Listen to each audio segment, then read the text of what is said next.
Hi, today we're going to look at the program called SED on the Linux platform. So SED is a stream editor, which means we can look for patterns and process data within any text file.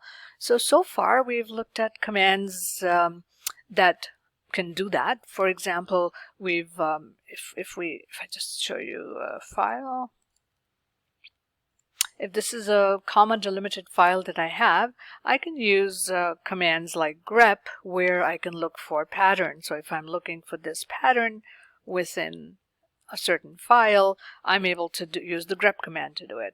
If I'm looking at a few lines, let's say the first 5 lines from within a file, I can do that by using the head command. So we already know about grep, we already know about head and tail. Those are some of the commands that you already know, how we can process some of the data, look for patterns.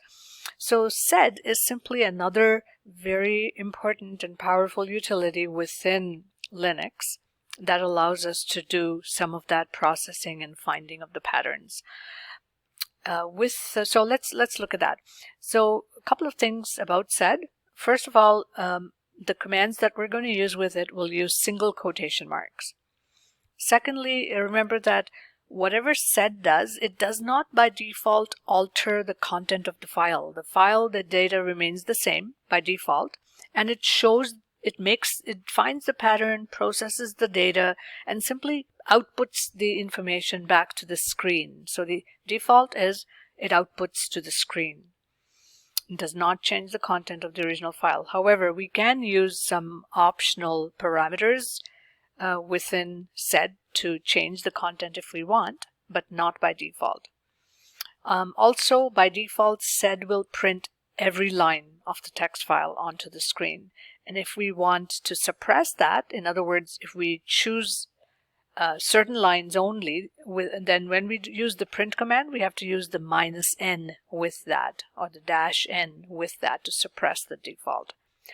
So in this tutorial, we're going to look at a few important points and important commands. So with the sed command, we'll see how we can use the p command to print, how we can use the q command to quit, and the d command to delete lines, and finally the s command to substitute. So let's look at that in action.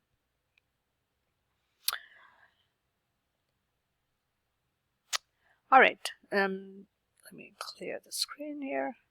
So let's work with this file here, and I deliberately added line numbers as a part of the content so that when we work with it, it's easy for you to see which lines are being affected. All right, so the first thing let's look at is the print command. So the way that you use the sed program is you begin with sed, and then as I mentioned just now, we're going to use the -n so that only the lines that we choose will be printed. The default of every line being printed is suppressed by using -n. And then within single quotes, we're going to put the pattern, and we have to indicate what file we're looking at. So I'm going to use the file that we opened up here, which is comma file. So I just used 2 windows here so I can keep both of these windows are on the matrix server in my home directory. So this way we can keep looking at the content of the comma file as we use it. All right, so let's go ahead and put some options here. So let's say I wanted to print the 3rd line. I have to say 3 and a P for print. Now, so it's telling sed, go ahead and print the 3rd line. And because I'm using -n, it's going to suppress all the default printing and only print what I'm asking it to print. So when I hit enter, it's only the 3rd line on Jane that gets printed. You can also print a range. So if I repeat this command, actually let me just move this window a little bit, make it bigger so that we can see the whole line without it wrapping around. That's better. Now this was printing a particular line. How about if we wanted to print a range of lines? So if we alter this command, and then if I say 3, 6, I'm really saying print from 3 to 6. So it'll print lines 3, 4, 5, and 6. And there we go. So 3, 4, 5, and 6 are printed from this file. So if you understand how we're constructing the syntax, then it becomes really easy to understand and you don't have to memorize. So what we just did was we said sed, so it invokes that program, -n, so it's going to only print the lines we choose, and with the p, we're always going to use the -n, and here we've given a range of lines, so 3, 4, 5, and 6 is what's getting printed here. So just to show you what happens if we take away the -n, let me just take that away for a moment.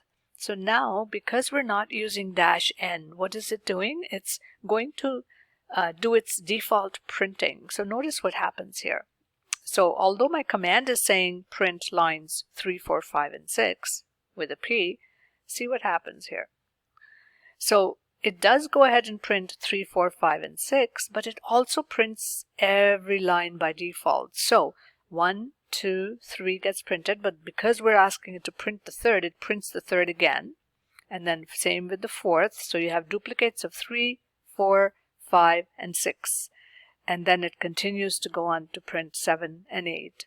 So that's what happens if you do not put the -n. So it's doing its default printing, which is every line from the file is getting printed once. And at the same time, it also follows the instructions you're giving here, which is printing 3, 4, 5, and 6. And that's why 3, 4, 5, and 6 are duplicated here. So that's why if you want to print only 3, 4, 5, and 6, it's important to actually put the -p here. The P has to be used with the -n. And now it suppresses all the single printing, the default printing of all the lines, and only prints what you're asking it to print. All right, let's look at the next command, which is the Q for quit. So if we say sed, and then within single quotations, I say 3Q and give the name of the file. See what it does? It prints 1, 2, 3, and then it stops. So the Q or the quit command is used when you want it to do something and then stop. In this case, it's going to keep going and printing every line until it meets this criteria, which is until it reaches line 3, and then it's going to quit. So what you're going to put here is whatever information, whatever instructions you give to sed, it's going to process them. As soon as those instructions can be processed, it's going to stop. So in this case, goes line 1, has not met the instruction. 2, nope. 3, yes. So it prints up to the third line and then it stops. Instead of just doing a line print, we could actually make it use regular expressions here. So for example, if I say look for the name Jim, so I can put, if you use regular expressions instead, you have to put them inside forward slashes. So inside forward slash, I have to put the pattern I'm looking for. So in this case, I'm going to look for Jim. That's my pattern. So what I'm saying now is keep looking through the comma file, and the moment this criteria is met, which means in this case anything within forward slashes is the pattern I'm looking for. The moment it finds Jim, it's going to display that as the last line and then it'll stop. So you see here it keeps going John, Dave, Jane, and then it comes across Jim, and that's when it stops. If I had changed that to Dave, now it's going to only print the first and second line, because first line doesn't find Dave, second line it finds Dave, and therefore it has met this criteria and therefore it quits. So Q will quit as soon as the criteria you mentioned here is met, which can be certain line numbers or it can be a pattern you're looking for, and so on. So within sed we can use regular expressions, which you already learned about. In fact, for printing, we could have done the same thing. We could actually, let's say we wanted to do a print command, so we're going to use the -n with the P, but now, so if I do the same thing, it's saying print the line that has this regular expression. let's say we were looking for the area code 647. So I can say print all of the lines where it sees 647. So now it picks up these two lines because this one and this one has 647 as the area code. So those are the two lines it's picked up, line 3 and line 6. So any regular expression, as soon as it finds it, it'll print those lines only in this case. All right, so we've seen P for printing, Q for quitting, and the third thing we're learning about is delete. So I can say sed, and 3 space D is telling sed to delete the third line. And then of course it needs to know which file I'm referring to. Now this is interesting, so watch carefully. So the result is always displayed on the screen. So that's the reason I put the line numbers here as a part of the data, so it's easy for you to see. So look at that. Now the third one is missing here. All other lines are being printed. Why? Because sed by default will print every line, but we're saying here delete the third line. So it leaves the first line alone, second line alone, deletes the third line. So in other words, it does not print that, but then continues to print the other lines. So the result of this command is that only the line you're telling it to delete is getting deleted. But it doesn't affect the original file. My original file, if I look at that, if I cat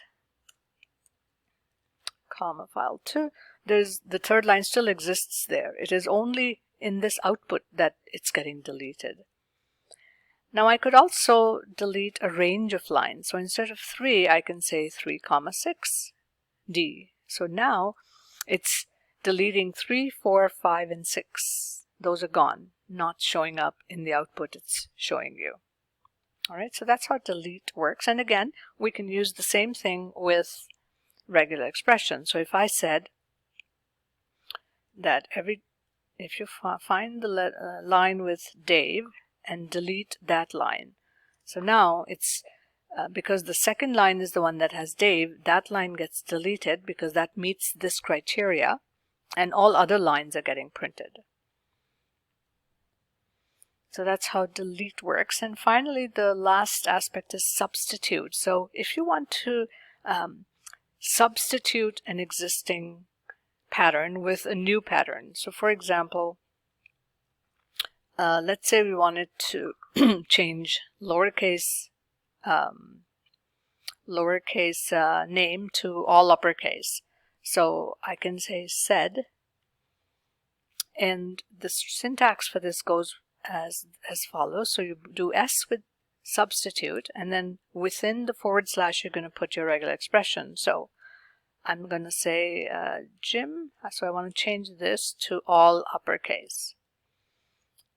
And close my single quotation, and this is the file I'm trying to change. So now if you look here, it changed Jim from lowercase to uppercase. So this is my old or existing pattern.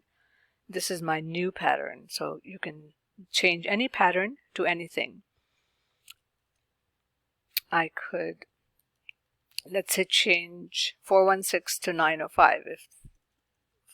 So if I say take all 416s and change them to 905s, so all 416s are gone and they've become 905s. So you can take any existing pattern and change it to any new pattern. And it's going to do that on every line as it goes through the file.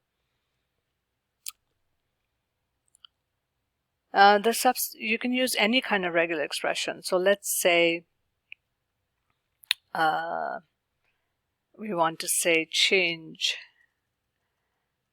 any number that you have. I'm just going to change it to an asterisk, just to show you that it can do that sort of thing. So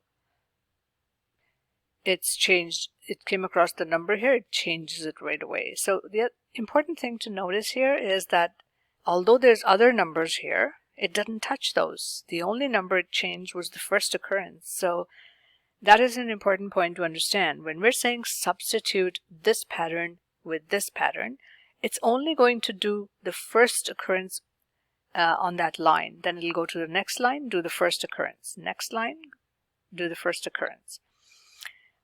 If that's what you want, that's great. But sometimes you may want all occurrences to change. If that's the case, all you have to do is add a G for global. G for global. So now, notice it changed every occurrence of all numbers.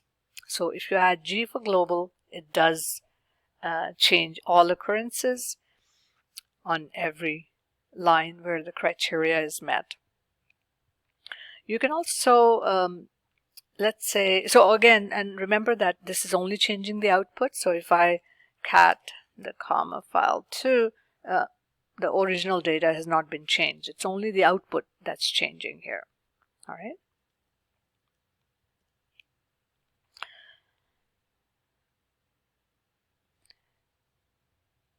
You can also change the pattern you're looking for on certain specific lines. So before we say S for substitute, I can put a line number. So I can say only on the third line make this change. So now the only line where, because we said G is changing all the numbers, and so it's still substituting the number with a star, and it's doing it globally, but it only affects the line that you indicate before S. So only the third line has been changed. And the same thing applies if you want to change in a range of lines. So if I said 3, 6, now it's made those changes in lines 3, 4, 5, and 6. So in the substitute, we've learned that we can do an S for substitute, put within forward slashes the old pattern or the existing pattern, and then following that, put the new pattern. If we want it done in the entire line, even if there's multiple occurrences, we need to do a G for global, and it will do it on every line unless we put a line number before S or a range of line numbers.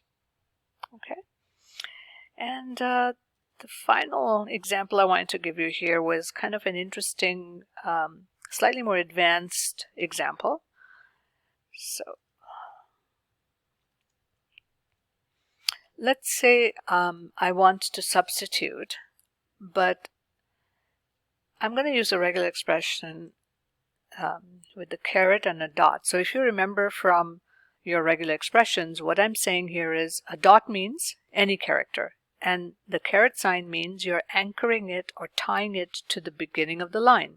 So this expression here says go to the start of the line and you take the first character at the beginning of the line. So that's my existing regular expression. What am I changing it to?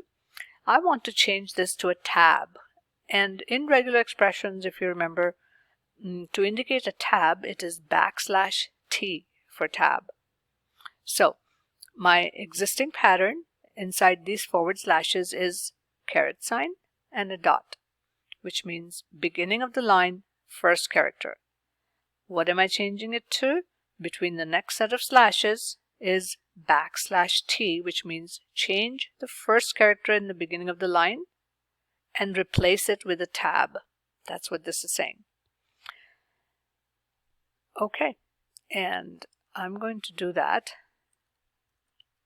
inside my comma file too. So see what happens here. Let me move this, open it up a little bit more so it's more evident as to what's happening. Repeat the command. There we go. So you see what happened here? It kind of moved everything over by one tab.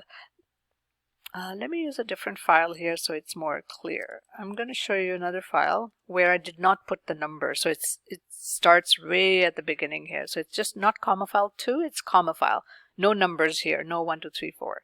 So if I repeat that same command, but this time I'm going to apply it to this file here. So it'll be more easily seen what the difference is there. So you see how this initial character got replaced by a tab. So what it did, it actually, we said take the first character, replace it with a tab. So it took J from here and replaced it with a tab. It took D from here, replaced it with a tab. So It's as if the whole file has been tabbed over by one. The only problem, of course, here is that it kind of ate up that first character because it's replacing that first character with a tab, right? So it would be handy if we could not make it eat up that first character. So we wanted to keep the first character intact and replace it with a tab. So there's actually a way to do that. So the only change we have to make here is we are going to use an % sign here.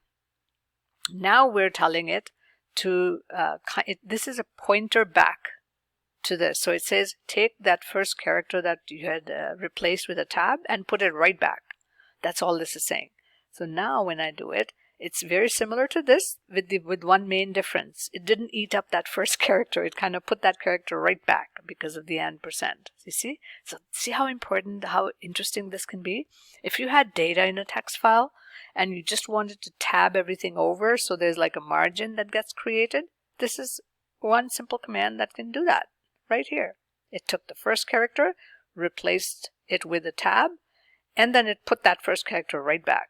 Anyway, that's just an interesting and a slightly more advanced, and not something that would be on your exam or test, but it may be something that you may find useful as you're working with a text command. If this was a documentation kind of file, you doing this might be very helpful. It'll make it more readable, right?